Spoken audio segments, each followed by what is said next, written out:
All right, everyone, welcome to the Sons of Saturday. Before we begin and invite our guest into the show, do want to extend our thoughts and prayers to all impacted by Hurricane Helene, whether you are in the Southwest Virginia or the New River Valley, Western Carolina and Eastern Tennessee, upstate South Carolina and Georgia, all over the Southeast was decimated by this storm, and know that it will take months, if not years, to repair what has been done. So want to make sure we can do our part and use our platform to get out the word about helping out Southwest Virginia and the New River Valley.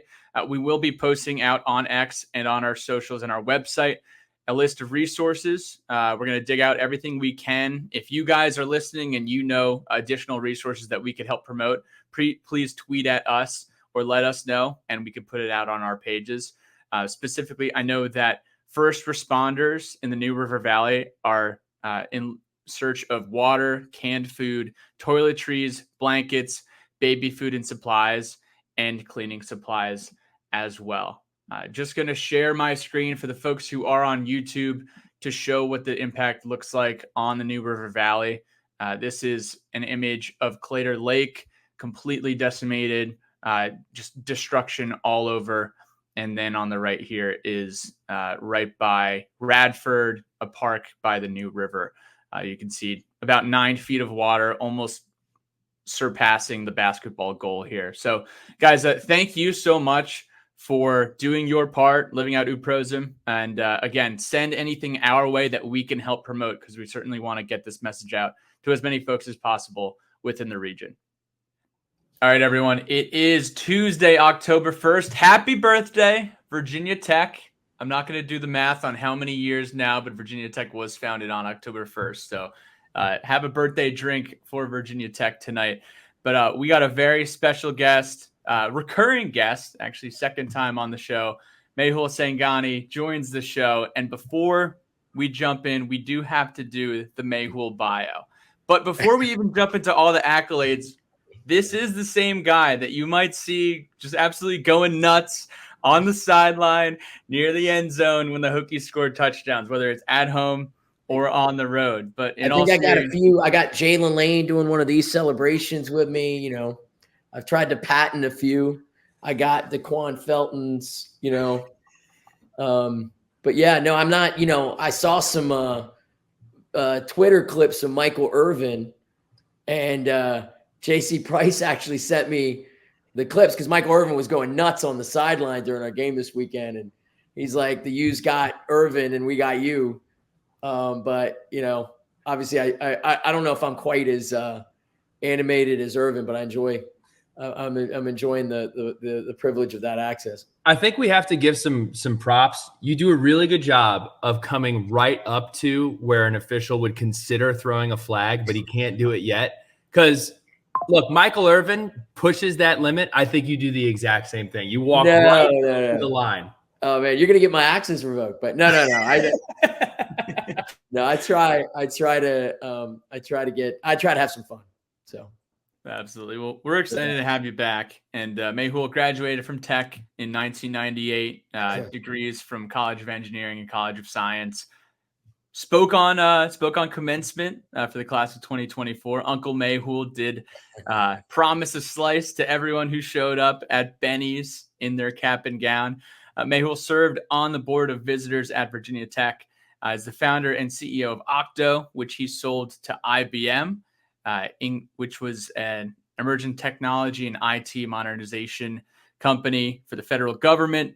Mehul and his wife, also who went to Tech, $10 million gift to the university, several philanthropic efforts over the course of the years, including the Sanghani Center for AI and Data Analytics, which is headquartered at the Innovation Campus in Alexandria, as well as the Sanghani Players Lounge, which is on Virginia Tech's campus where players and recruits can hang out just like family. He is an entrepreneur. He's a philanthropist. He's a Blacksburg native, a pizza aficionado, but most importantly, he is a Hokie. So welcome back, Mehul. It's a pleasure to have you. Hey, thank you. Hey, thank you guys for having me on. So we kick things off with a Hokie haiku. Pete McGee is going to lead us in here. Mehul, tried and true, gives his time to me and you, Hokie through and through. So some serious rhyming there from I Pete like and it. Pete. So we got a series I of like it. questions I'm gonna here. have to. Billy Ray, you want to kick us off? Yeah. So first of Okay. all, thank you for everything you do. I know you're the opposite of a me guy, but it doesn't go unnoticed everything that you've done for the school that we all love. So super, super appreciative from that. And I think before we get into Virginia Tech specifically, can you just catch us up since our last conversation about what's going on outside of Virginia Tech? What have you been up to? What does your day-to-day look like? Just catch us up on kind of your life so far. Yeah, no, I think I'm in a very privileged and fortunate position. Sold the company about a year and a half ago to IBM. Big transaction. It was over $1 billion. Very fortunate in that regard. And they have me in a ceremonial role now, helping them support the transition. It's about 8 to 10 hours a week. They call me when they need me for advice. I'm really trying to help make sure that the integration of Octo into IBM is successful. And so going into sort of a part-time role has really afforded me a lot more time to focus on things that, I think people, if they had the privilege, would want to focus on. I have a son and a daughter. I have a son that's in 10th grade, a daughter in 8th grade at Bullis School in Potomac, Maryland. My son's actually right over here listening because he wanted to listen in. I'll pull him on screen at some point, but it gives me a window and an opportunity to spend more time with them. I mean, I think, building an enterprise like I did, and anyone who has done that can certainly attest to the sacrifice of time and energy that's involved, and it comes at the sacrifice of family. And so being in a position now and at, kind of a fragile age in 10th and 8th grade for me to really invest a lot of time and energy and being there to pick them up from school and being at all their sporting events and being more engaged as a parent is a privilege. But then separately, I'm volunteering a lot of time into Virginia Tech, not just with athletics, which we'll spend a lot of time talking about, but I'm vice chair of the Pamplin board now. Obviously rolled off with the maximum 8-year commitment on the board of visitors. But I'm serving on the advisory board also for the Innovation Campus, where you mentioned that the AI Center that we had been the benefactor for is going to be set up. The ribbon cutting for that is slated for February 25. That's a big event, for the university. And so, and then lastly, you mentioned some of the charitable things, but we did set up the market at Virginia Tech. Tyrod Taylor has been a significant partner with my wife Em and I in that endeavor. That has really scaled to support, a need within the community up to 500, 600 students a week, are getting access to food that they ordinarily would not. And so we're quite proud of that. And so, just being able to have time to put energy into those things, having a little bit more time to work out and talk to you guys and obviously time to make some of these Hokie trips as well. So that's really what I've been doing with my time. Well, we definitely have seen a lot more of you. It feels like you were at every single Virginia Tech event that was huge, and now you're at every single Virginia Tech event in existence. So we love having you around the program, and we love it. If you have the benefit of time, you put your time and heart and energy into what, it's volunteering, but, you volunteer your time what you're passionate about. And I mean, obviously, for a myriad of reasons, Virginia Tech, so it's easy to put my heart and soul and time and energy into it. So I heard your son's listening. I know that he is a hooper, so I know that he's a competitor. And I think all of us, our competitive nature came out after this Miami game. We watched our guys fight for 4 quarters. We watched our guys put ourselves in a position to win. Yeah. And we all know how the game ended. So I just want to ask you about your experience in Miami. We can save the ending for the end, but just your experience, your angle, everything going into it. Kind of walk me through your day in Miami Gardens on Friday night. Yeah, actually, we got there. I went with a group of guys that I've been privileged to have season tickets with and travel with. Give them a quick shout out: Sonny Gupta, Basil Kalb, Harseep Patel, Satish Oni. A lot of these guys that I've been. I'm not gonna be able to name all of them, but these are guys that I've had the privilege of having season tickets with since I graduated. And we actually weren't sure if we were going to make it into town, given obviously, the hurricane that was coming through that had significant impact on, Southwest Virginia and North Carolina and Tennessee. And so we flew in that morning, the morning before on Thursday, unsure if we were going to make it in on that day. We made it in.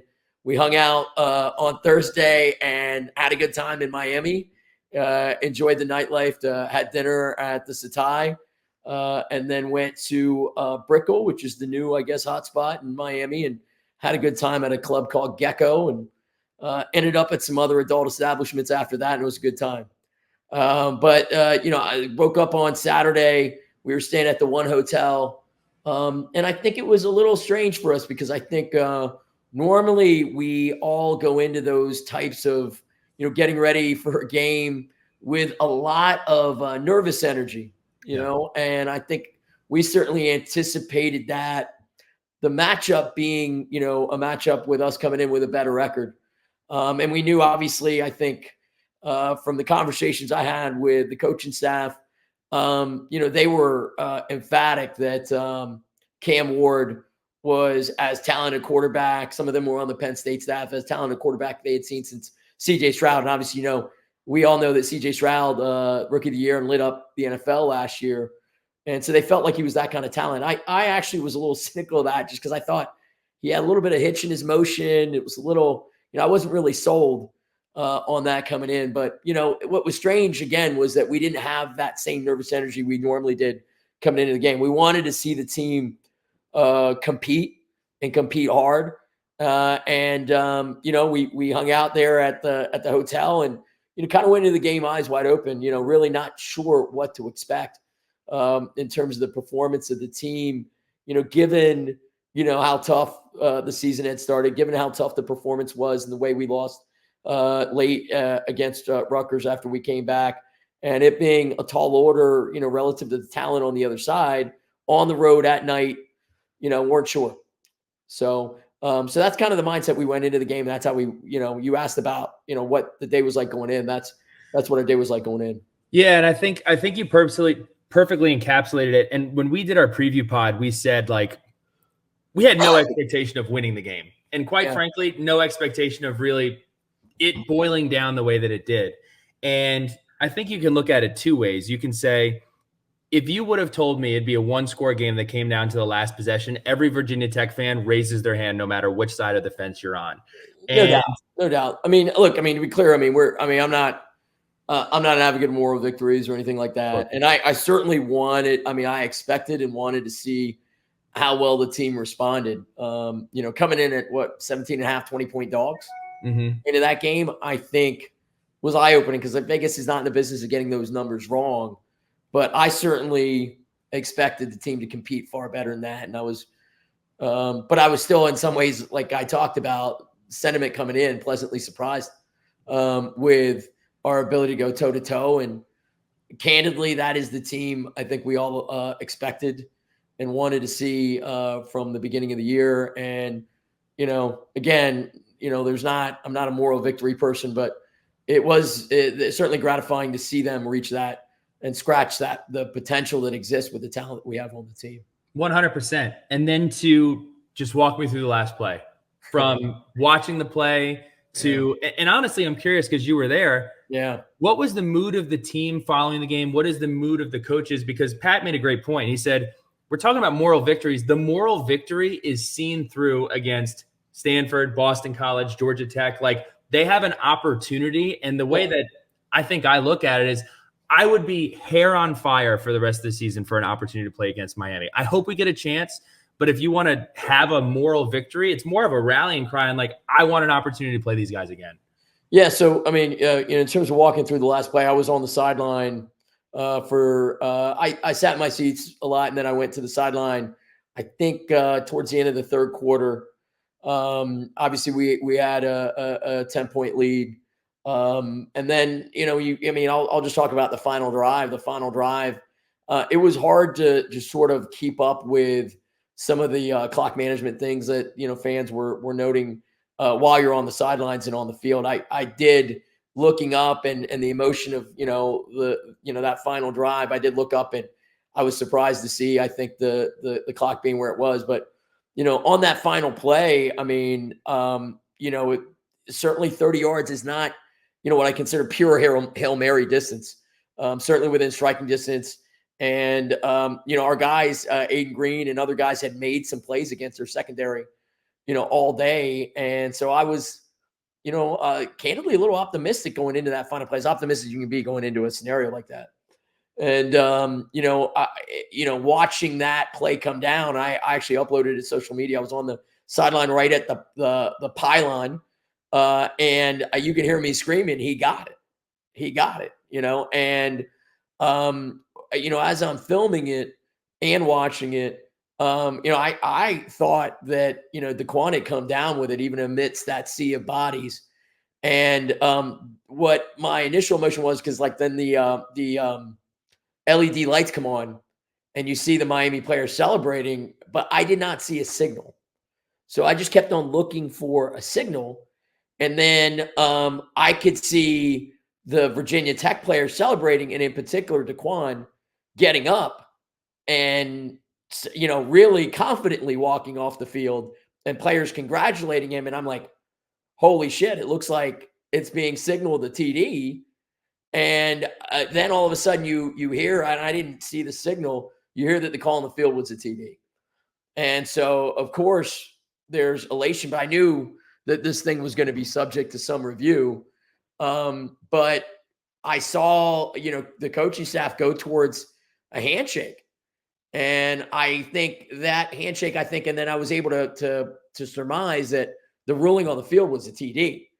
And so, your optimism, enthusiasm goes off the charts, because I could see what they were showing up on the screen, and it certainly did not look at like, indisputable video evidence in any way, shape, or form. And, I think as Tech fans, as the review goes on, you're conditioned to assume the worst, with Danny Cole. And I just don't feel like we've been on the right side of those calls. In hindsight, given how long it took, I mean, I think it's hyperbole, for someone like me to say it, but it is truly criminal. If you really think about it, the bar for that is, for indisputable video evidence, it is very deliberately worded that way.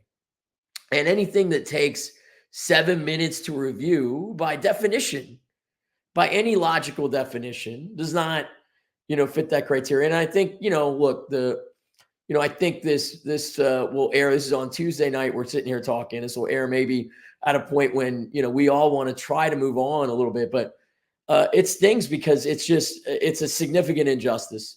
And you cannot help. And, we want to talk about, we want to talk about the changing nature of college. You can't help but think that, there were some, motivations there that were economic or political, relative to the conference's standing that reared its head. Certainly have zero evidence to that. But all I can speak to is the fact that by their own standards, by their own written language, they didn't uphold what they said they were going to do. And I think Coach carefully talked about it today, but I'm not beholden to any of that shit. And I think it was bullshit. And so I think Hokie Nation obviously feels the same way, but I think the fact that so much of the media, you want to talk about Kirk Herbstreit, Nick Saban, and everyone else, kind of viewed it the same way. I think it, in some ways the conference has to understand that does sully perception at a time that we can ill afford to sully a damn thing relative to perception of the conference. So, following the recording, I kind of was beating myself up a little bit, because I was like, man, I spent the first 17 minutes talking about it, but it's so significant to so many people. Yeah. And the fact that nobody has to answer for something like this, where you can put a statement out.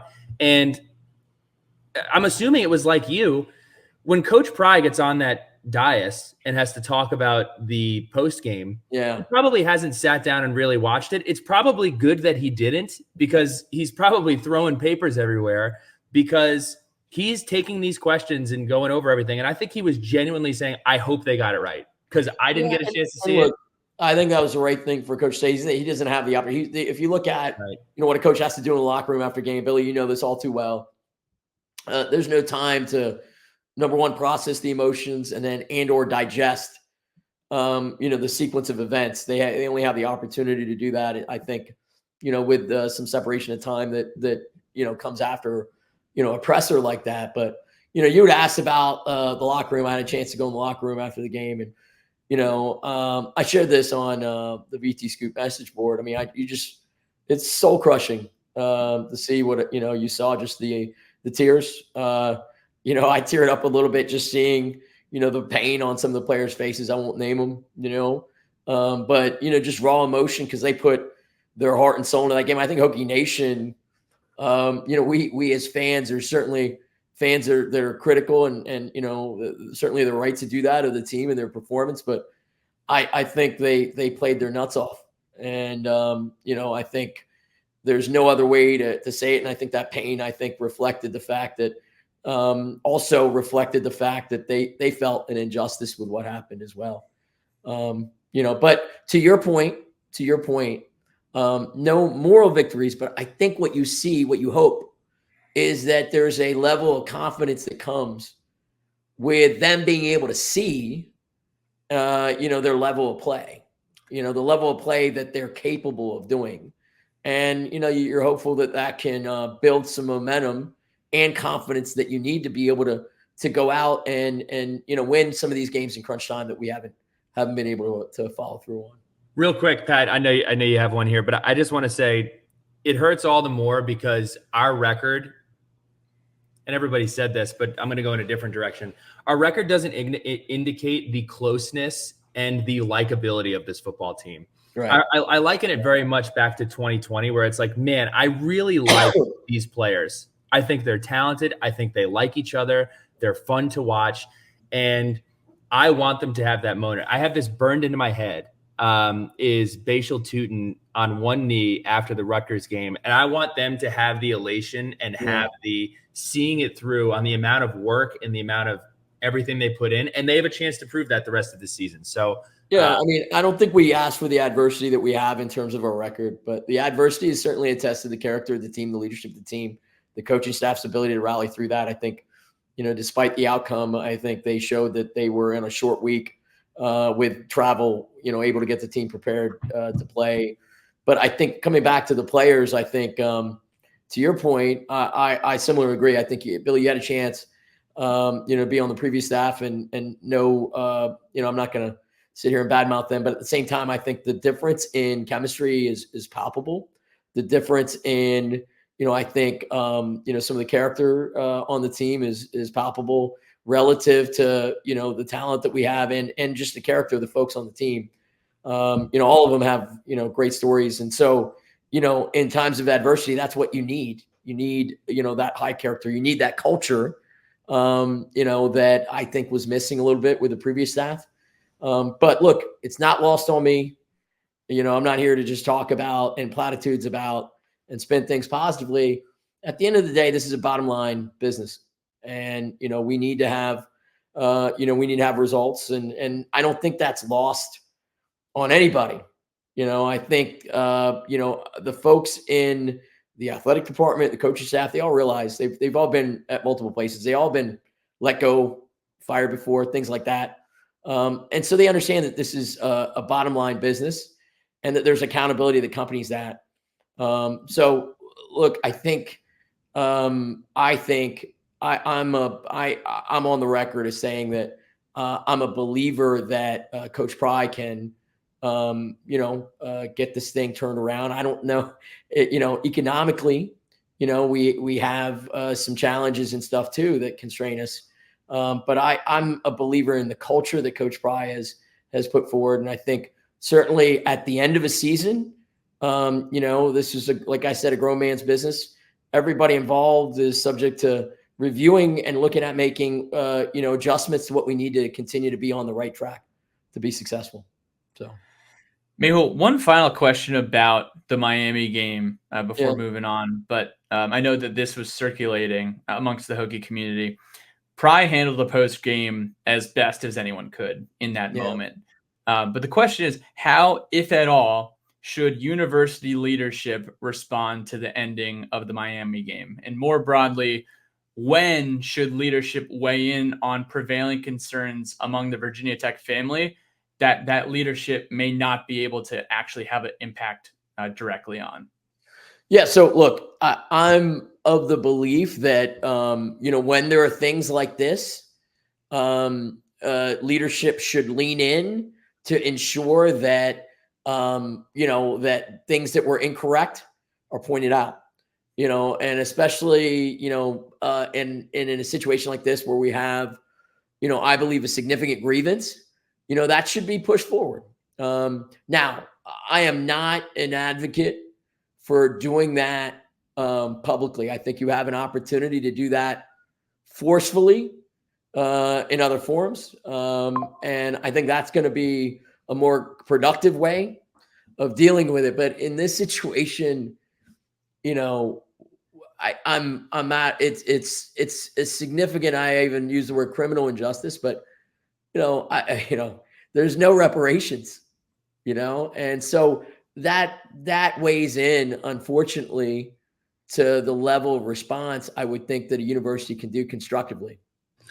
It's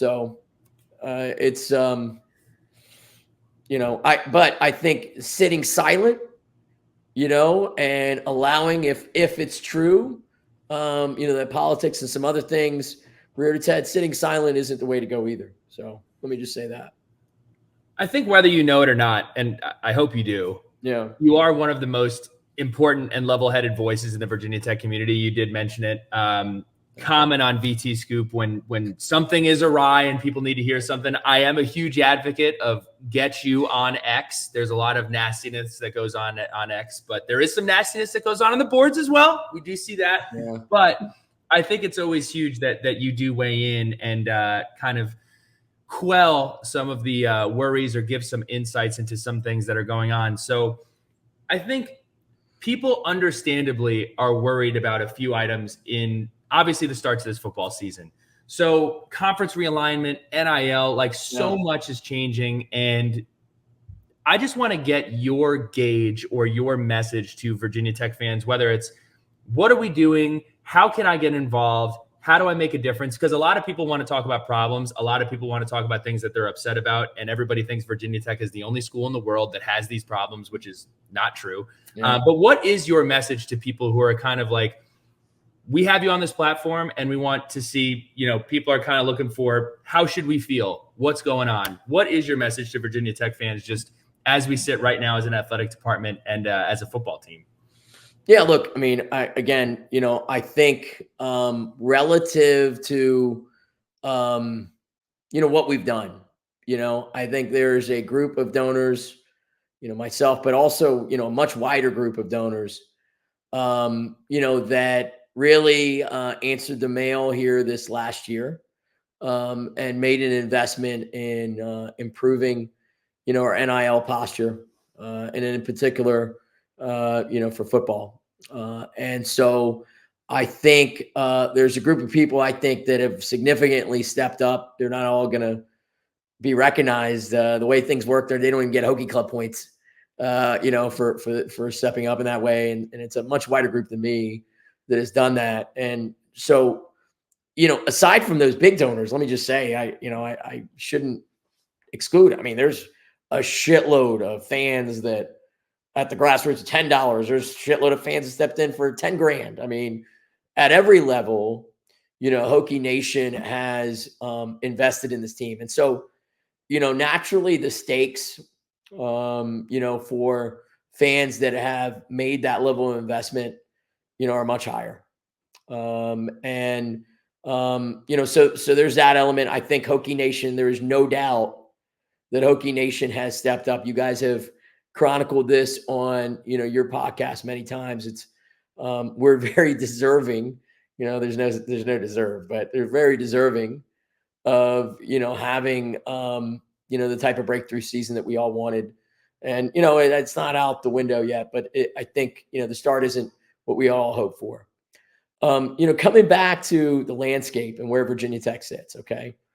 There's a lot of sea changes taking place in college athletics. Anybody that can sit here and tell you that they have like a great handle on it, whether you're Alabama or LSU or, a smaller program, they don't. Okay. So let's talk about first, the changing nature of revenue. Revenue is tied to these television arrangements. So the role that media plays in athletic departments, is significant. ESPN and Fox, you can look at this latest, TV arrangement. It's the deal that was cut to get to a 12-team playoff. 58% of the money goes to the Big Ten and the SEC. Okay, so that's something that points to the role that media is playing in creating an uneven playing field. In addition to NIL, these last couple of years really shaping, the ability of you to shape a roster and the talent that you have on that roster. You have these content curators, these media companies that have put their foot forward and, economically, put their foot behind other conferences to agree that, the ACC with its current arrangement, is at a shortfall with. And that's what's precipitated naturally, the hand wringing from Clemson and Florida State that you saw. But look, I mean, one of the things that I think fans need to understand is, that is changing also with the House versus NCAA arrangement. With the House versus NCAA arrangement, you're looking at now players being mandated to have a significant role in the revenue that comes from that comes in the door dollar for dollar, the tune of about $22 to $30 million.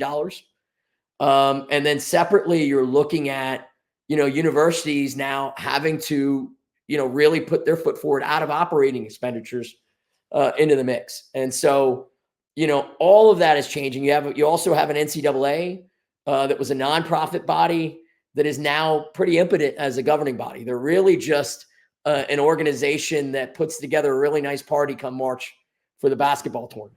What exactly do you do here? Yeah. Right. And so so again, all of this shit's going on right now. Right. And, I can talk and, there are a lot of articles out there. I can talk about each one of those in a vacuum if I really wanted to. But all of that's changing at the same time. We have an agreement with the ACC and ESPN. ESPN in 27 has a decision to make. Do they keep the existing media arrangement with the ACC that is, at a discount relative to, arguably, potentially, certainly at a discount relative to the premium that's being paid for the Big Ten and the SEC? Do they keep that arrangement? Or do they, work behind the scenes to jettison their content catalog and create their own content catalog? Okay. The House agreement forces schools to now pay a settlement fee to the tune of about $300 over a 10-year clip. So that forces a lot of Title IX decisions on the part of universities. And so, all of that like cocktail there is to say that where do I see things going? And this is just my opinion. I'm not a board member anymore. Yes, I'm a donor invested in it. Yes, I have the privilege of offering input, but it's a shared governance model there. I have no decision-making authority, but where I see things going is, you're going to have to see, and this isn't earth-shattering, you're going to have to see the NCAA, these schools break away from, officially and govern themselves with their own arrangement and their own agreements around, what is and isn't allowable relative to football. And you might see, you're going to eventually see player rights. Well, you start to see collective bargaining. Collective bargaining has implications. Are they employees? Are they not employees? That still needs to get shaken out. But where I really see, and this is, again, just me coming forward, is eventually, and how long will it take to shake out, the people, the tail that wag the dog here are going to be the networks. And is there going to come a time when the networks are going to want their most premium catalog, right? If I'm going to, have these assets, and, I openly ask, will schools like Vanderbilt really be a part of that premium catalog? Will schools like, Rutgers, I mean, they're 5-0 right now, but will they be a part of that, premium catalog? For all of, anything anybody wants to say about Virginia Tech, we delivered 3.3 million viewers Friday night. That's a I think lot. it was the most since 2018, 2015. It hasn't been done in so the brand, you can argue it was a hell of a game. Miami was the only game in town that night. But again, 3.3 million viewers. Don't think that the people in charge of these networks aren't paying attention.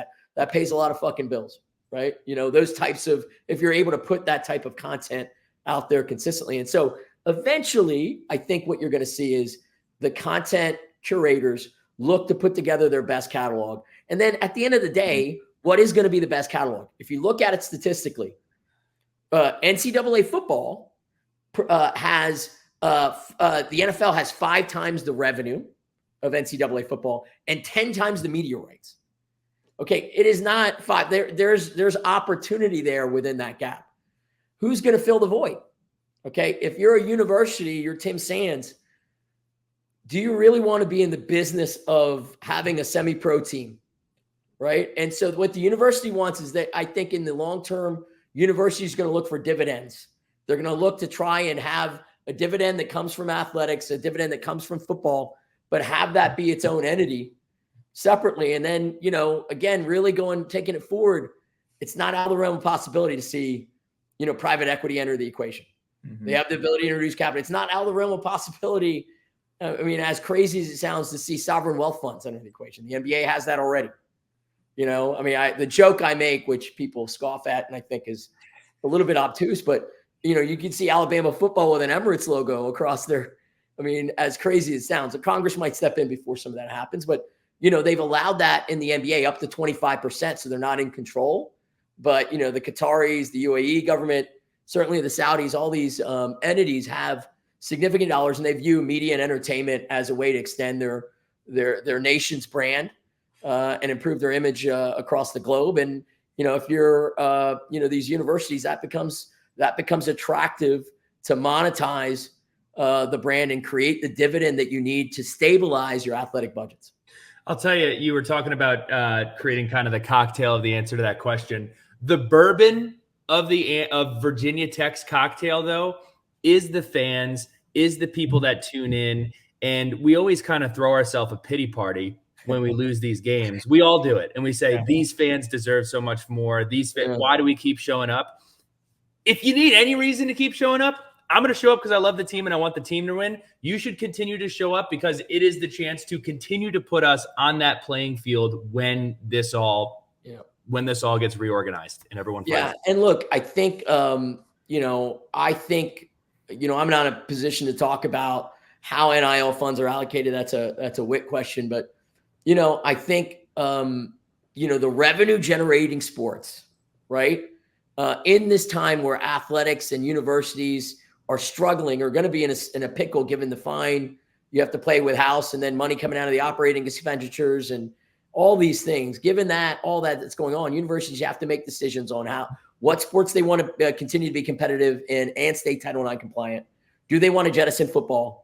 And still retain the licensing rights and the media rights in some way, shape, or form. All of these decisions are going to take shape here over the next 5 years. And unfortunately, if you're a fan, you look at this and say, this is bullshit. This is not the game, that we have grown up and really fallen in love with. Unfortunately, Pandora's box is open. I see no way that this toothpaste is going back in the tube. And so what you have to do is figure out how to navigate through an environment like that. And achieve success. And so it also demands roster management, some of the Moneyball things, given we don't have the allocation of resources. Trust me, some of that is taking place. Those discussions, those conversations are taking place without giving away, anything proprietary that's being discussed. Those are the types of conversations. What do we need to do to have a department that can operate, let's say, like the Tampa Bay Devil Rays, probably a better example than the Oakland A's right now in terms of a team that has this, the last 10 years has gotten a lot out of the assets that they have on their roster. So I want to make sure that we have time for some of these letters to lunch pail questions. So I'm going to skip over some questions that we had, but I do want, Pat, you got to ask the question about the town of Blacksburg. We have to address this, and there's no better person to talk about it. Yeah, man. Pat, let it fly. So going to the Rutgers game a few weeks ago, a lot of folks in town stayed for the weekend. And I know it might be dramatic to say, but it was a disaster. Like getting Billy Ray into Springsteen, New Jersey's finest, was there, for that. Pat, like the truth of the matter is we're all adults. Yeah. We have adult jobs.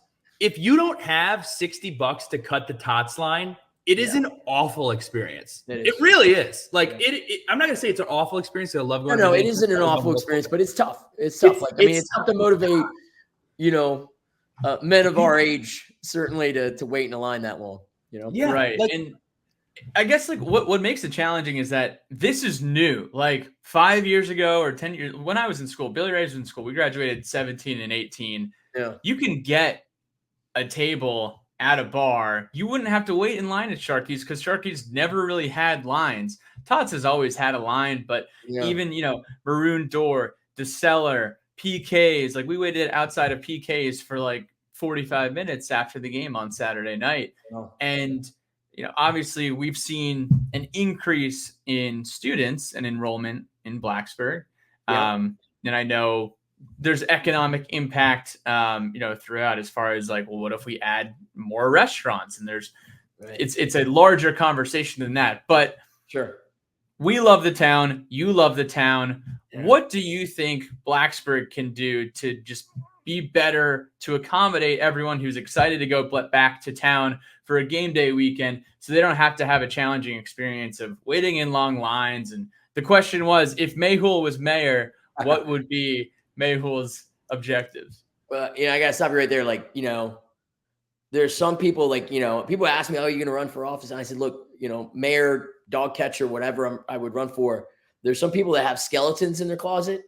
I have entire bodies that are waiting to come out. In fact, some of them might be listening to this podcast right now. They're just waiting like the Walking Fucking Dead to just come out. Like your Halloween party. So and we were probably in a different political time, but I couldn't run for dog catcher. But since you asked the hypothetical question, my parents had a business in town.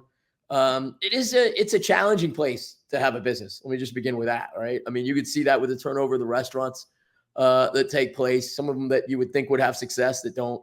I think naturally you have, students that are fickle that operate within a fixed budget, separate from being fickle. They operate within a fixed budget.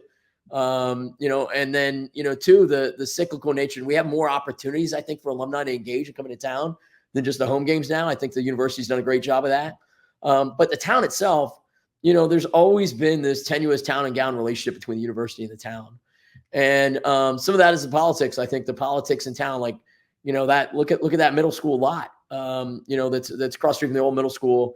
I mean, that's been, I heard maybe that's finally going to get done, but the issue there is that you don't have great relationships between forget the university and the town and the county. The county really does control a lot. And I think, there's just different politics. And, I think there's resentment of the county related to the town and the economics that, Blacksburg, is afforded in many ways due to the university. And so that creates a difficult political dynamic for businesses to thrive and succeed. So I think what needs to be done is, again, there's got to be a better, partnership between the university and the town, on a basic level, I think. And heretofore, there's been a few times conflicting business interests. The university has a foundation that controls their real estate. And then certainly there are people and entrepreneurs that control the real estate in the town. And they're always going to feel bullied sometimes or run over by what the university does. If the university were to create, its own, pizza shops and restaurants, how would that affect the things in the town? So the university is, I think, done a good job of being careful, but there could be better forged relationships there for one, and, maybe it's a liaison, maybe there's something else that could be done. But then two, look, it's got to be a good experience for folks. And I think there are things that the town can do in cooperation with the university. I mean, you saw, again, well-intentioned, I think, to try and better look at the traffic between Center Street and coming into the ball game. That was a disaster, as we all know.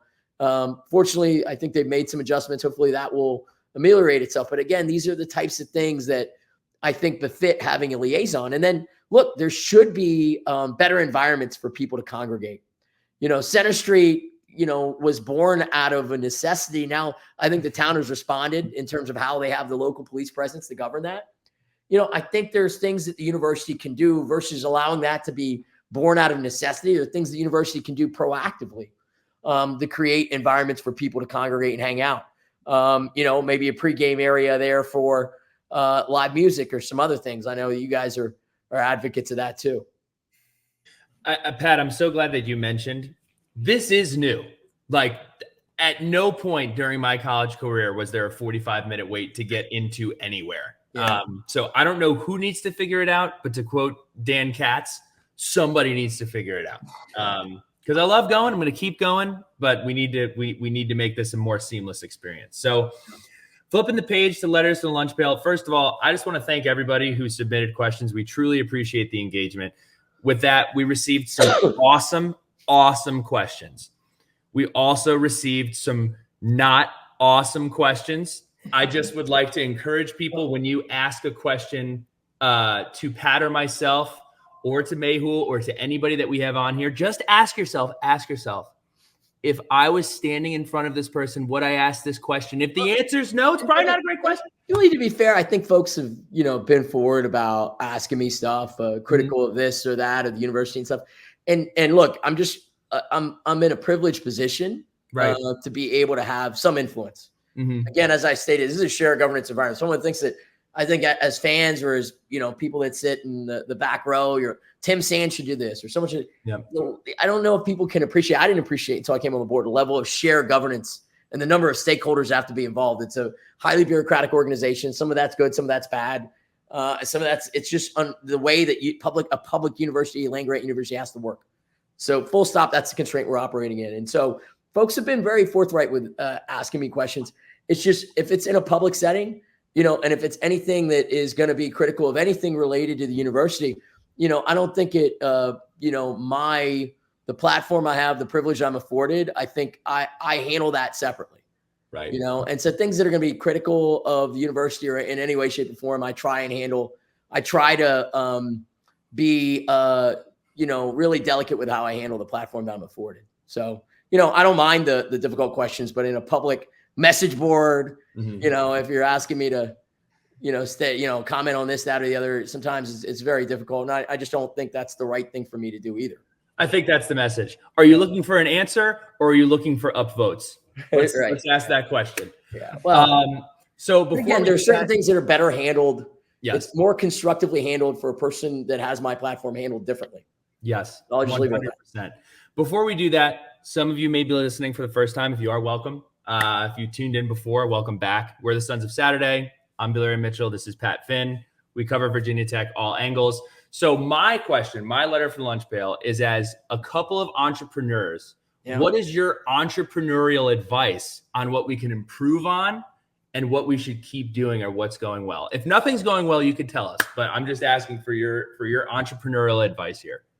Well, look, I think, let's talk about what's going well. I mean, I think what's going well is, I talked about the fact we had 3.3 million viewers the other night. I think that despite the record being disappointing in a lot of ways this season in terms of what we expected, I think the Virginia Tech brand is alive and well. I think there are a lot of folks that want to see, even rivals, they want to see. It's good for college football itself, given what we bring to the table as fans, the energy, the enthusiasm, all of those things. The support, from the fans has been, off the charts, what needs to improve? Well, look, in order to be more effective in the environment that we're in right now, the media arrangement that we have right now, the constraints that we have right now, the things that are going to be imposed on the university, I think there are things that we have to do to better structure ourselves to handle roster management.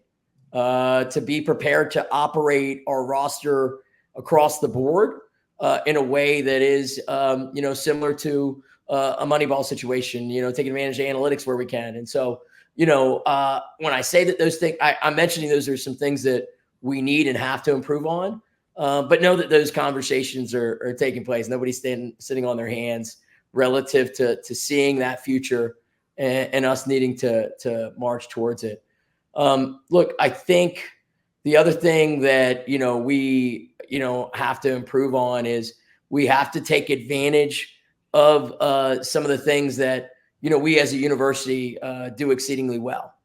Right. And I think, there's some things relative to, where that intersects with athletics that we do well. There's some things that we don't. And so the one thing I'll say here is, naturally, and it comes with the territory, a lot. There are always whoever's in the athletic director's role is going to get some criticism, and Whit is certainly familiar with that. But the one thing I will say on the positive front is that he's done a masterful job of working with the university, the board of visitors in this environment with the changing landscape. He's been on Capitol Hill, and I believe we're in a great position. I've talked to the board members to get commitment from the university to secure $20 million plus that have to come out of the university's coffers to fund athletics.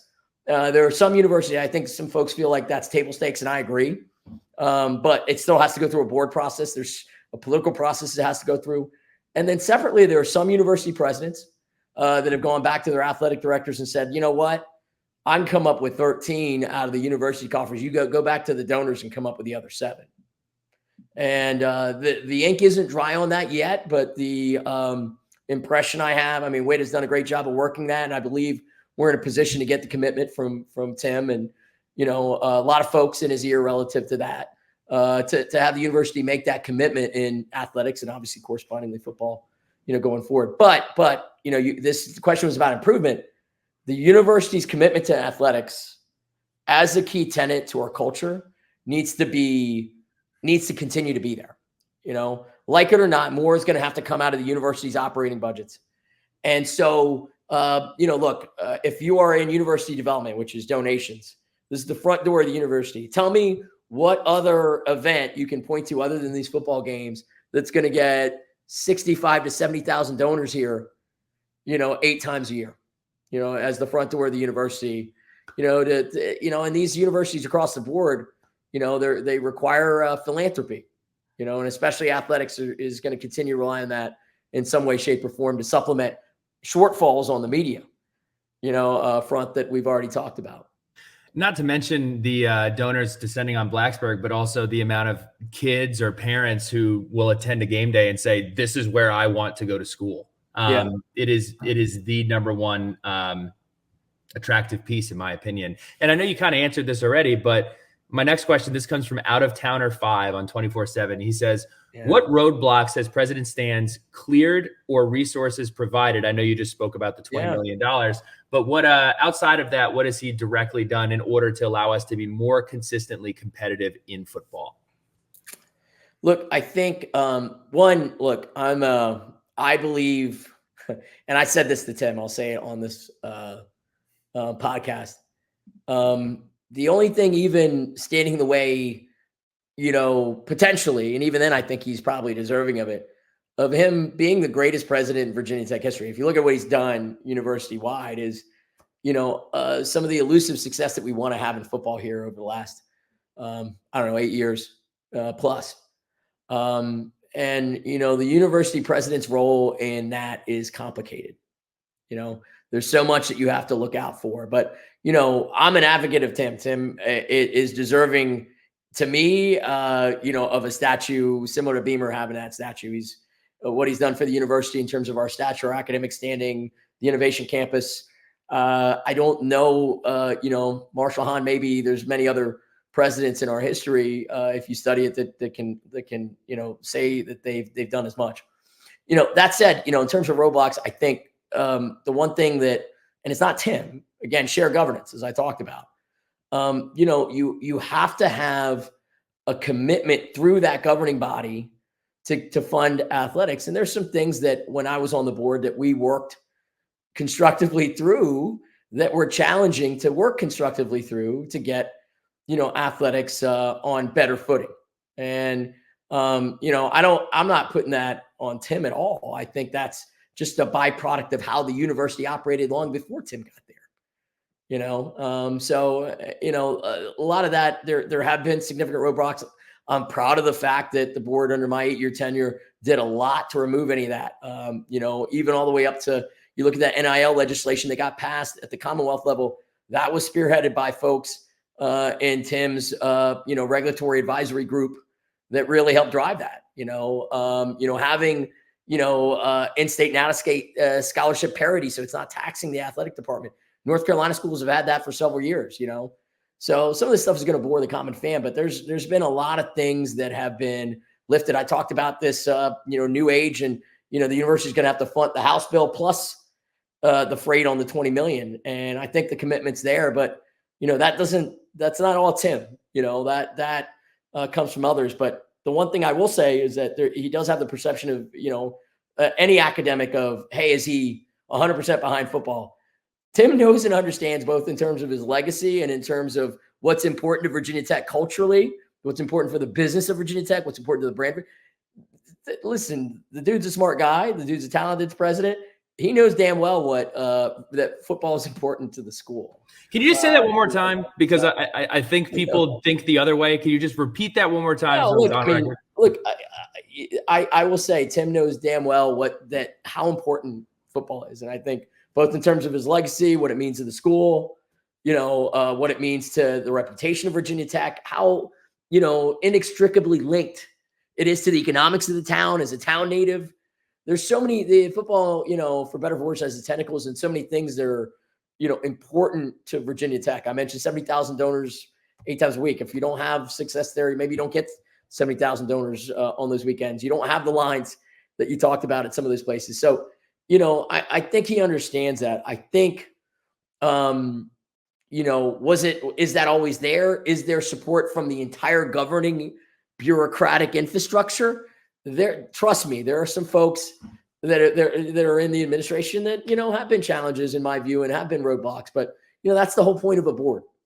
That's the whole point of having folks to advocate on the outside to try to eliminate those things. And I'm proud of the I think it's nothing against them that they were roadblocks either. They were doing what they thought was best for the university, but it's important for boards to serve in that capacity to try to eliminate those things and ensure, like we just talked about, I didn't really need to sell it though. Ensure that Tim, if he doesn't understand, ensure the importance of all, athletics to the future of Virginia Tech. I'll say one more thing. When I was on the board, we did a little exercise. We had these things, we had these Post-it notes on a board, and the board members, I think, got 3 Post-it notes or 4 Post-it notes. And there were like 15 different university priorities across the board. And we were allowed to put 4 Post-it notes, 1, 2, 3, 4, on whatever we felt were the top priorities. And I think having athletics funded at a level that was the top 1/3 of the ACC was one of them. And that, I think, came in at number 4, during my tenure. So again, that's a strategic planning exercise where the board has some input into that. And I think that's reflective of, the will of the board, at least during my tenure there, for that to be a priority that in some way I think got memorialized too. So. Next question comes from Marshall Bagley. Could you all ask Mehul, what does Hokie Nation need to do more of or be better at in order to help our athletic program go Hokies? Honestly, I'm not sure what else Hokie Nation could do. I'm being straight up. What else can you ask? There's nothing I can credibly say that we as fans could do. What am I going to say? Like, okay, donate more. No, look, we have stepped up. Show up on the road, show up at home, been patient through, the retirement of a legacy, a tremendous legacy and a legend in Frank Beamer, and, still continue to show up through lean years. I'm not sure there's a damn thing I could say that I could ask for credibly from the Hokie fan base. You guys tell me. I'm at a loss. I definitely encourage you to donate, but that question, I think that's a perfect answer. And I think that encapsulates the feelings of a lot of people is. I didn't think it was me. It wasn't me individually, right? That question was the fans. It's what the fans in order can do to be better as an athletic program. I think the fans have checked every single box. And I think what you alluded to earlier is when one of our customers in these next 10 years are ESPN, Fox, and CBS. Yeah. And if it is an attractive product from a fan standpoint, you just got to keep showing up, being loud. And I think one of the things that make Virginia Tech special are the fan base, are the people, are the culture, and are the community. And that's why we're here talking about it and why we're doing everything that we do. So I think that's a perfectly said answer. Look, I think atmospheres sell. Mm-hmm. At some point, having a team that doesn't have success, you gotta have to have a little bit more in the atmosphere. You gotta have a competitive team, and an entertaining team at that. So, Next one comes from Robert Irby. Similar, talking about donations. It seems like there's still a somewhat untapped market for athletic donations with other prominent Hokies in the tech and the engineering industries like yourself. The same could also be said of a school like Georgia Tech, for example. Are there any efforts to try and get more buy-in from successful alumni that are in those industries that Virginia Tech thrives in, but don't typically have sports-minded type individuals? Yeah, no, look, I think in general, that like our culture, I'll point to the Beamer years when we had a lot of that success. I think we talk about things that we could have done. Clearly looking back in hindsight, there are a million things that we could have done to better revenue-tize and better set up an infrastructure that was more stable for consistent donations. And I think, use it. I think, IPTAY is an example where they had like 20-some thousand. Now we've done a lot, under Whit's direction to increase that significantly. But I think, again, going forward, tapping into the community. Yes. Are there things that we can be doing better? Yes. Some of that, the challenges that have taken place there is how heretofore, how university development has been structured too. University development and the Hokie Club, separate entities, some of that has been consolidated in recent years. And so, I'll give an example. I'm going out to Stanford tomorrow, Wednesday, and I'm participating in a, Hokies in the Silicon Valley, fireside chat. I think the thing is sold out. It's put on by Pamplin. That in the fact that it's sold out and there are a number of stakeholders there to come, listen to that conversation. Shawnee, who's the new dean of the Pamplin School of Business, is facilitating that. I think at one point we were even trying to get Condoleezza Rice, who used to be on the playoff committee on the Stanford side there. I'm not sure, where that stands. She may be a late addition, but again, I think we are doing things. Hokies on Wall Street events, Pamplin is doing, and the engineering school is doing, similar outreach events. And I think like that is done under the guise of people's affinity for the university. But if you are what are you using to bring them back to the school? It's largely, it has been athletic events or things centered around the athletic events, whether they're people that were athletic supporters or not. And I will say people that I entered Virginia Tech in 93, graduated in 98. That was the first year we made a bowl game was 93 and we won the Independence Bowl. But, people that were there now, it's a 30+ year clip. There's a bevy of people that they understand that the social fabric of the school is wedded, to some of the success that we had in football. And, I think that I wouldn't undersell, their affinity for sports. There's an event this weekend, a gentleman named Andy Beckstoffer, the Beckstoffer family, legendary family. They own all of the choice wine estates in California.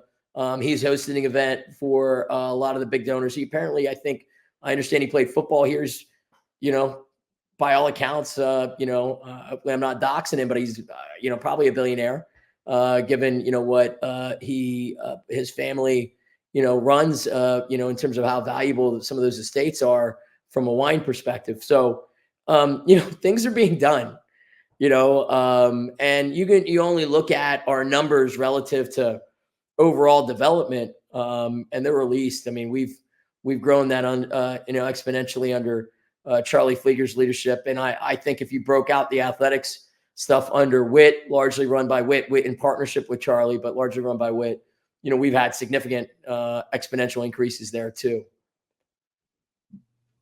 So I think people are going to love this question. This question comes from Joe Rogers.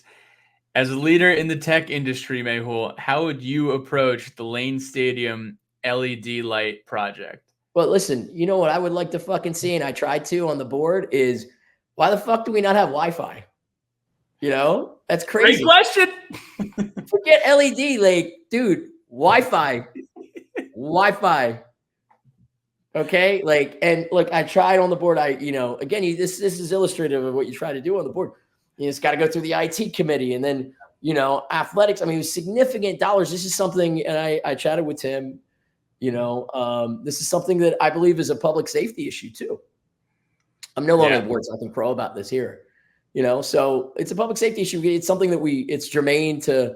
It's something the university should put the bill on, and to not have that. I mean, don't get me started on the kids leaving. That's a generational divide probably on the kids leaving, but some of that having Wi-Fi would really improve that. But yeah, the LED lights, I think there are some things, and I don't want to get into it. I'm sure there's some things that I'm not privy to logistically that played a role in us not being able to get that done. But I know it is something.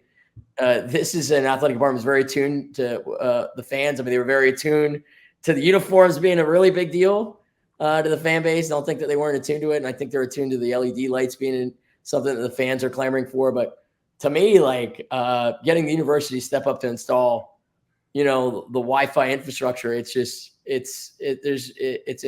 no excuse to not have that, and that's something I'm going to continue to advocate for. I am so pro Wi-Fi over light flickering. It's not even funny. Both would be cool, but if I could choose one, I'm choosing Wi-Fi. Yeah. Last serious one, and then we'll wrap up with some fun questions and let you get on your way. I know we're coming up at 10:30 here. Yeah. Ed Williams, with the reports of the SEC and Big Ten meeting to discuss further changes to the playoff that benefit them, what do you think the ACC and Big 12 need to do in order to survive? Look, I think it ultimately comes down to, I talked about ultimately conferences are just a collection of content, for these media companies that then drive revenue associated with that content, advertising dollars. It's not a complicated business, right?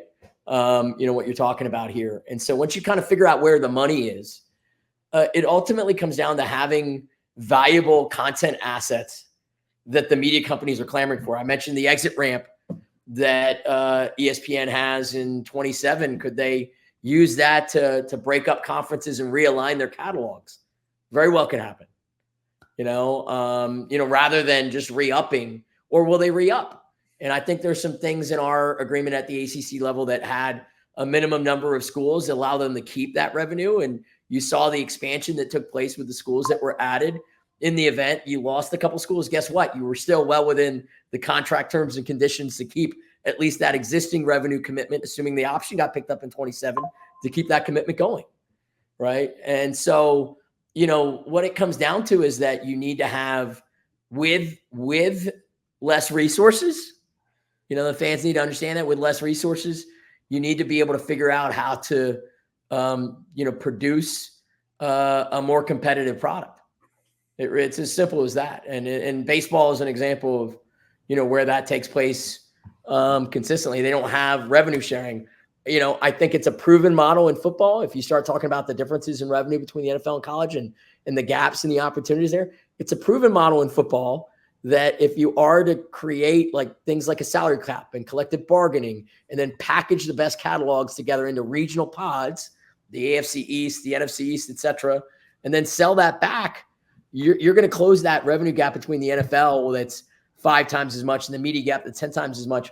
There's significant, as a businessman, there's significant opportunity there for folks. And I think that's what private equity sees, a significant opportunity to participate here in the future. So, and I had a follow-up for this. Candidly, I love the ACC. I love the history. I love the schools involved. I love everything that goes into it. I think it's a proud league. My question is, do you believe the ACC has the juice to get to where Virginia Tech can be in a conference that will uphold it to be in the national conversation as it was before? I guess for lack of better terms, do you believe in the ACC's leadership to get this conference where it needs to be? And I know ESPN holds a lot of these cards, but that's a question a lot of people have. Okay, so I'll say this. I had the opportunity. I was on the sidelines at Rutgers, and Danny White was kind enough to introduce me to Jim Phillips. This is probably the third time I've met Jim Phillips. Had another great conversation with him. Again, someone who gets it, came from the Big Ten, was at Northwestern, well-respected there. Probably, could have been the Big Ten commissioner because the gentleman, Warren, who was in charge there, left after he took the ACC gig. I think there's some things there. If he stayed at Northwestern, he probably would have had that gig, but we recruited him over here. Jim certainly is significant, is media savvy. I think, as folks, former Big Ten commissioner Jim Delaney, I think, has someone that he's consulted with, I'm sure, as an advisor to help us on the media front. But the one thing that sucks, I'll tell you, is that his predecessor did us absolutely no favors. And so from a leadership perspective, I think Jim Phillips is doing the best job that he possibly can. I think I'll separate the officiating piece, but Jim Phillips, from a media perspective and what he's doing for the conference, is doing, absolutely the best job he can with the hand that he has. I don't think Jim, when he took the job, knew that some of the things were going to, the landscape was going to change as rapidly as it did with the House versus NCAA case. I don't think he was going to see, I don't know. I think he certainly knew about the revenue shortfall that he was inheriting, but I don't think it was, some of the conference realignment that's taken place has made it even more obtuse. We have the one thing that allows the ACC to certainly compete on more even footing is the fact that it's a 12-team playoff now.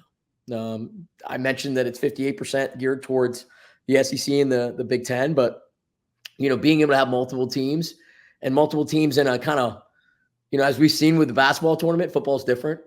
But as we've seen in the basketball tournament, one game and done situation, weird shit happens.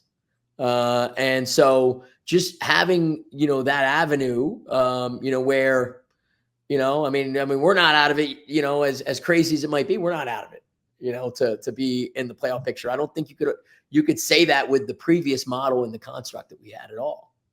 So shifting over to some of the fun questions, we're going to make this rapid fire. Pat, nobody better to ask this question but you.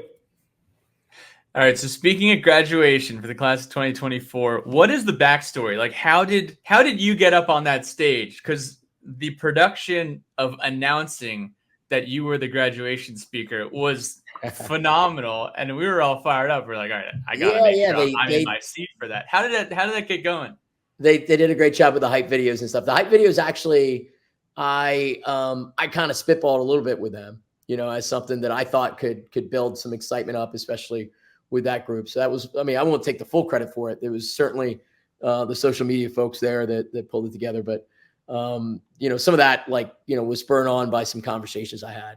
But look, I think, there's another gentleman, the CEO of Boeing, that was supposed to be the graduation speaker last year. For a myriad of reasons, he voluntarily stepped aside to do it. And I got a phone call from Tim Sands about a month before graduation asking me if, I would do it. And it worked out logistically for me. And obviously it was the opportunity of a lifetime, something you couldn't turn down. And, really privileged to have the opportunity to kind of put my heart and soul in it, put my own spin on it. I think when I made some quips about there being Jameson in my cup to open the speech, and I definitely, there were some anxious folks behind me. I think I was told by some folks who watched the commencement video, but they allowed me to be me.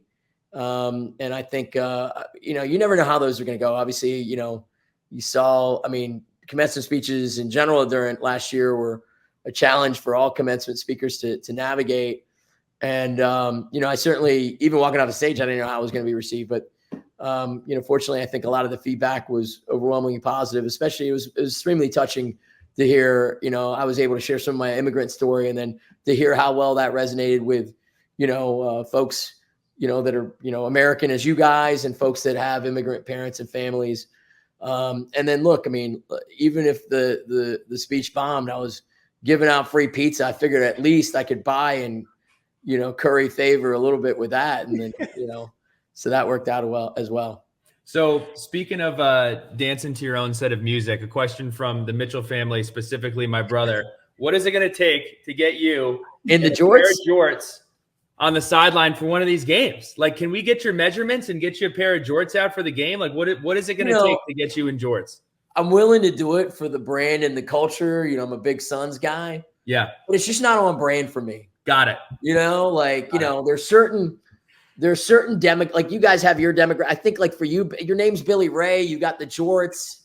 I don't know about Pat, but for you and your brother, Big Russ, maybe even, you know, it's on brand. But like the demographics I dominate are related to, and I've actually, you know, seriously I've been able to get the analytics on it. It's Virginia Tech and male prisoners. Those are the two. I dominate those two demographics. And where did you get that stat? You know what? Maybe the male prisoner demographic would like the jorts. Where did you get that stat? Where did you get the statistic that was your demographic? Listen, I have people. That's Octo. It's Octo and IBM, Billy Ray. You got to subscribe. Yeah, I got people. That's phenomenal. M. Smith VT09 from the boards has a few questions. One, what's Mehul's favorite Virginia Tech sporting event memory? You know, and this is gonna sound a little weird, but you know, I would say, you know, it was the Boston College game that we lost with Matt Ryan. My dad had passed away the night before that ball game. He passed away in India, and I took a flight to India. I wouldn't say it's my favorite one, but it's the one that I'll always remember. And I remember, you know, having to fly to India to claim my dad who had passed away on a religious pilgrimage there. And, you know, I had this phone that would only, back then there were no iPhones. It was just a phone that would refresh the score. Mm-hmm. And I just refreshed the score. We landed in India, and I had to go claim my dad's body for good. And I saw we were up 10-7. It gave me a little bit of, you know, positive energy going into what was, you know, a really bad moment for me. And then to refresh it and to see it show up 14-10, I just kept on refreshing it over and over and over again. We ended up having a great win a few weeks later against Florida State, and my dad would have been with me at that ball game. And I remember Tyrod made an amazing run on, it must have been 3rd and 27, and fans will remember, 3rd and 31. He made this incredible run. And I just know my dad would have been elated. And I remember kind of looking up, you know, tearing up a little bit, thinking about that. But that season, you know, was a tough season. But in a lot of ways, and folks that have had loss can relate to this, you know, having diversions like that, you know, being around people, you know, whose energy are a big part of your soul and your lifestyle. You know, Virginia Tech football that season really did, you know, help me cope with, you know, what was, you know, was a big loss for me. 2007 will always be probably my favorite team that I've ever seen. Yeah. That was a man. If we, I mean, crazy enough, you win that game. You know, we would have been playing, you know, LSU in the title game. You know, so it was a wild season. I remember going to LSU and having our butts handed to us in that game. That was a great experience too that year. So 2007 was a memorable season, both good and bad. Absolutely. And on the kind of on the notes of fanhood, his follow-up question was, what's the worst sporting tantrum that you have ever thrown? Justifiable or not justifiable? I literally closed down a game day party as a result of Virginia Tech losing. So it's not Virginia Tech related. When I was in college, I was you know, the Nats weren't here in DC. I was a big, huge Orioles fan. And the Orioles, Armando Benitez came into a game. I think it was game 6 of the ALCS. And Tony Fernandez comes up. He's trying to hold on to a lead. Tony Fernandez, who's probably hit 3 career home runs. Benitez throws 98. Fernandez comes and hits a home run, a go-ahead home run to give the Indians the lead. And I think they ended up winning that series. And I took a bottle of ketchup that was plastic, mind you. And when Fernandez hits that home run, I take it and I slam it on our coffee table. Ketchup goes everywhere.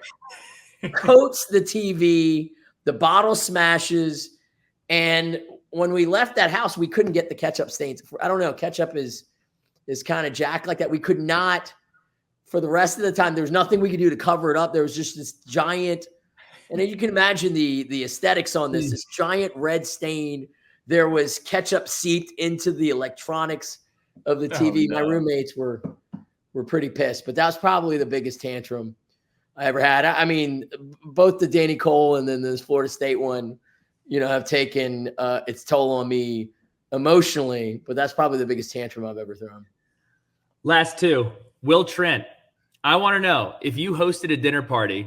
All right. I mean, he does host dinner parties, but if you were hosting a dinner party, best photographer in the business, world-class human being. So if you guys follow Will Trent, yes, on social media, we love Will. Will does great work. Good best staff. photographer in the business. Will, that's quite a no, bar none.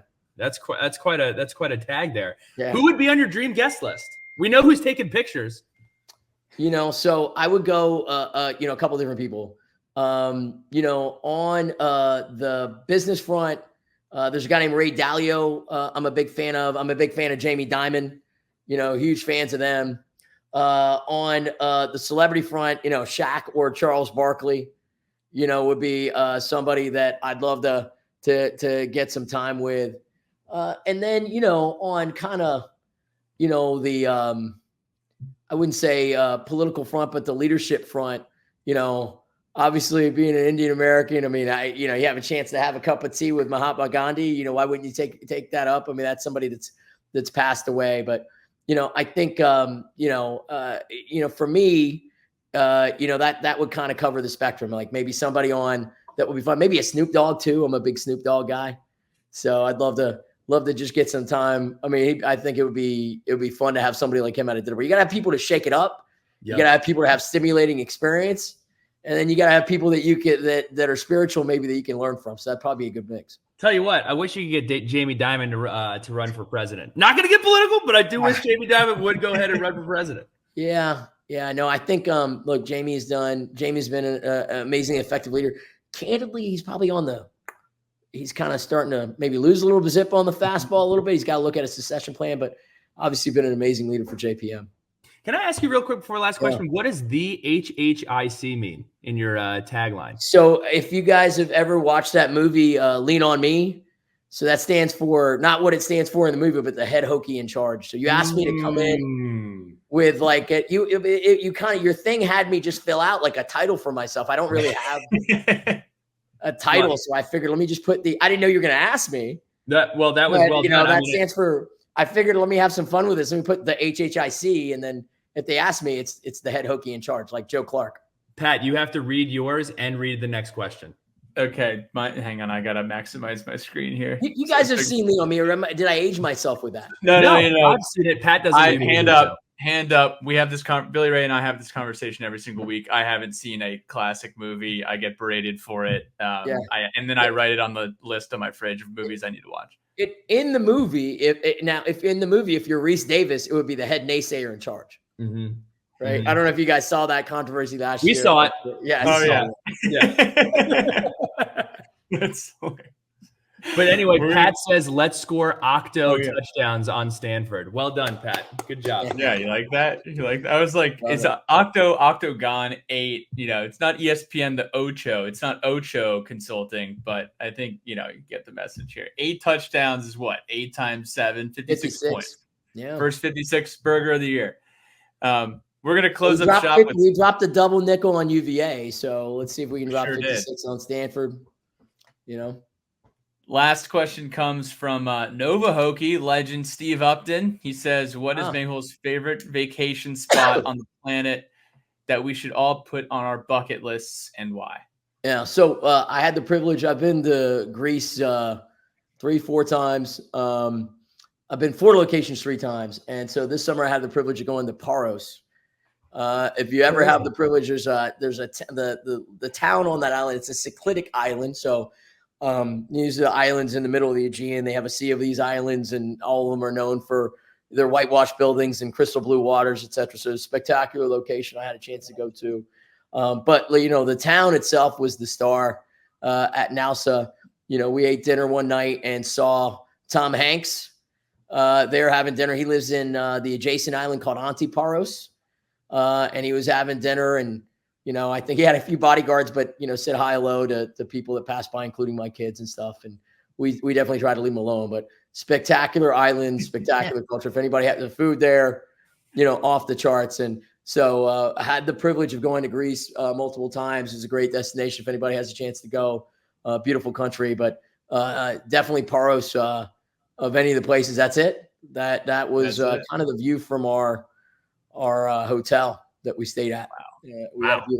That's the town. So.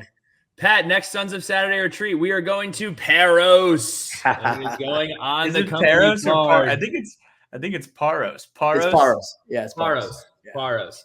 Well, Mehul, this has been a blast. I do want to pat myself on the back. I made a critical error. And those reminders, we did do the Mehul last time. You got it right this time. Tots Rails. Next time we're in town, I got that right. You didn't scold me, and I appreciated it. You waited. No, I got a lot of feedback on it. And in some ways, I probably should have corrected you. So did I. I'm sure. But I think you have a name like mine. It's always pronounced a bunch of different ways. I've never been offended at it. I'm always appreciative of people making the effort. And we were so, embroiled in the conversation, and I didn't want to stop it on a live broadcast to correct you and overstep you. You know what? You said Billy Ray and Mehul. Only in the Virginia Tech community can these two clash. That's right. Place. But we're looking forward to it. Hope to see you for Boston College. Again, thank you all for all that you do for Virginia Tech, and hope to see you soon. Safe travels to Stanford, and enjoy the wine. Hey, thank you. Thank you for having me. Hokie Nation, keep the faith. I know we're all passionate and invested, and I feel that in every way. And I thank you guys for having me to share my voice. Always.